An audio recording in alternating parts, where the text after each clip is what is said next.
दोस्तों नमस्कार। सामाजिक न्याय के नज़रिए से आज का दिन भारत के इतिहास में स्वर्ण अक्षरों में दर्ज है।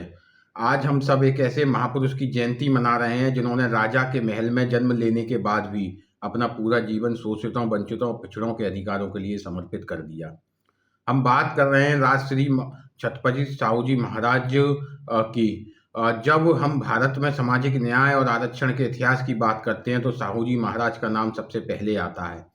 वे केवल कोल्हापुर की रियासत के राजा नहीं थे, बल्कि वे आधुनिक भारत में आरक्षण के जनक थे। वो आधुनिक भारत के निर्माता थे। इस आधुनिक भारत में दलित, पिछड़े, आदिवासियों की भागीदारी सुनिश्चित करने वाले थे। यदि हम साल दर साल उनके कार्यों को देखें तो समझ आता है कि उन्होंने एक शासक के रूप में सदियों पुरानी असमानता की दीवार को कैसे ध्वस्त किया। उनके जीवन के उस ऐतिहासिक सफ़रनामे को आज हम याद कर रहे हैं, जिसने आधुनिक भारत की नींव रखी। साल 1894, मात्र 20 वर्ष की आयु में उनका राज्याभिषेक हुआ। राजा बनते ही उन्होंने देखा कि प्रशासन में केवल एक विशेष वर्ग का दबदबा है, जबकि बहुसंख्यक समाज पिछड़ा हुआ है। उन्होंने उसी दिन से प्रशासनिक सुधारों की ठान ली और वो पहला दिन था जब प्रशासनिक सुधारों के लिए वो कदम उन्होंने बढ़ाए। साल 1895-96 उन्होंने जनता के आर्थिक सशक्तिकरण के लिए कपड़ा मिल की स्थापना की और भीषण अकाल के दौरान राजा का खजाना पीड़ितों और बेघरों के लिए खोल दिया।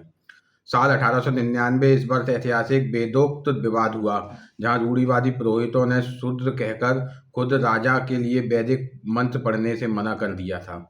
इस जातिगत अपमान ने साहू जी महाराज को झकझोर दिया और वे जातिवाद को जड़ से खत्म करने के आंदोलन में पूरी तरह कूद पड़े। साल 1901 पिछड़े और बहुजन समाज के छात्रों को शिक्षा के लिए कोल्हापुर में रहने के लिए जगह मिल सके, इसके लिए उन्होंने विक्टोरिया मराठा हॉस्टल की स्थापना की। इसके बाद उन्होंने सभी वंचित समुदाय के लिए 20 से अधिक छात्रावास बनवाए, ताकि वंचित समाज के बच्चे जो है वहाँ रहकर पढ़ाई कर सकें। साल 1902 26 जुलाई 1902 को साहू जी महाराज ने कोल्हापुर के राजकीय गजट में एक ऐतिहासिक आदेश जारी किया। उन्होंने राज्य की नौकरियों में पिछड़े और वंचितों के लिए 50% आरक्षण लागू करने का फैसला किया। ये आधुनिक भारत के इतिहास में पहला आधिकारिक आरक्षण था जिसने दबे कुचले लोगों को सत्ता और प्रशासन में हिस्सेदारी दी। साल 1906 किसानों को बिचौलियों से बचाने और उनके उत्पादों को सही दाम दिलाने के लिए उन्होंने साहूपुरी गुड़ मार्केट की स्थापना की, जिसने किसानों को आर्थिक रूप से स्वतंत्र बनाया। साल 1912 में अनिवार्य शिक्षा को उन्होंने लागू करने का काम किया। उन्होंने अपनी रियासत में निःशुल्क और अनिवार्य प्राथमिक शिक्षा लागू करने का एक कानून बना दिया। जो माता पिता बच्चों को स्कूल नहीं भेजते थे उन पर जुर्माने का प्रावधान किया गया, ताकि कोई बच्चा शिक्षा से वंचित न रहे। साल 1917 उन्होंने बलुतदारी प्रथा को प्रतिबंधित किया, जिसके तहत अछूतों से बिना पैसे दिए पूरे गांव की मजदूरी कराई जाती थी। इसी वर्ष उन्होंने महिला पुनर्विवाह कानून पारित कर विधवा विवाह को कानूनी मान्यता देने का काम किया। महिलाओं के लिए ये उस समय बहुत बड़ा हथियार था। साल 1918 उन्होंने शोषक वतनदारी प्रथा को समाप्त कर वंचितों को जमीन का वास्तविक मालिक बनाया। इसी वर्ष उन्होंने अंतर्जातीय विवाह कानून पास किया, जिससे समाज में रोटी बेटी का संबंध स्थापित हो सके।